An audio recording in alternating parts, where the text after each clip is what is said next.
My future mother-in-law told me I was just a phase, someone her son would outgrow once he met the right kind of girl, so I started acting like it. She wasn't ready for what temporary looked like. Nolan and I had been engaged for 3 months when Vivian called a family meeting to discuss the wedding. Her and her daughter Brooke sitting at the dining table with color-coded binders, me across from them like I was interviewing for a job I didn't want. She slid a thick stack of papers toward me. Wedding timeline, vendor contacts, guest lists, seating charts. This is everything you'll need to coordinate. Brooke and I have already handled the important decisions, but you'll manage the execution. I looked at the pages. This is hundreds of hours of work. Well, you want to marry into this family, don't you? Consider it your contribution. Brooke smiled, sipping her wine. We just want to make sure you're serious about this. Vivian leaned back. Between us, dear, Nolan's had these phases before. Sweet girls who think they're special, but he always comes back to his senses and finds someone from his own background. Until then, you might as well make yourself useful. I stared at the papers, then at her. You think I'm temporary? I think you're realistic enough to see the writing on the wall. I nodded slowly and stood up, leaving the papers on the table. Then I'll act like it. Vivian's confused laugh followed me down the hallway. She had absolutely no idea what she'd started. Week 1, Vivian called about the venue deposit deadline. I didn't answer. She texted, "The Ashford estate needs confirmation by Friday." I replied, "Temporary girlfriends don't put down $15,000 deposits." The deadline passed. They lost the venue. Week 2, Vivian's sister called about bridesmaid dresses. Said Vivian gave her my number to coordinate everything. I'm just a phase. Phases don't plan weddings. Week 3, the invitations were supposed to be ordered. I'd been given the guest list to handle. I did nothing. Vivian called Nolan screaming about my sabotage. I sent him the screenshot. Her calling me temporary. Me reminding her what that meant. He went quiet for a long time. Week 4, Vivian showed up at my apartment. Face tight, voice dripping with forced sweetness. "I think we got off on the wrong foot.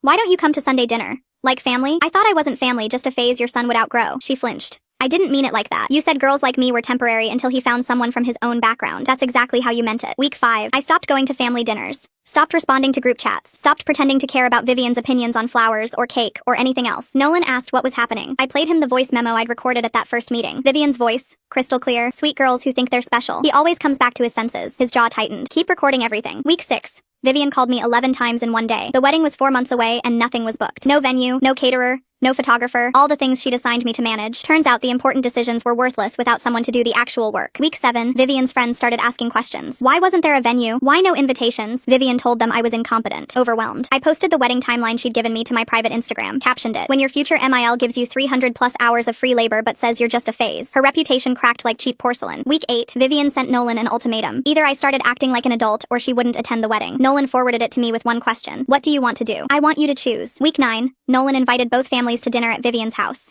She thought it was an intervention for me. We walked in together. Vivian started to say something about finally being reasonable. Nolan held up his hand. "Mom, I need you to listen." He pulled out his phone and played every recording. Every text screenshot. Vivian calling me temporary, saying I wasn't good enough, telling Brooke I'd be gone within a year. Nolan looked at her, his voice steady and cold. "You told the woman I love she was a phase, that she wasn't good enough for our background. You tried to make her prove her worth like an UN-paid wedding planner. You said she'd be gone within a year. You're right about someone being temporary." He took my hand. "We're getting married at the courthouse next month. Just us." Vivian wasn't invited to the wedding.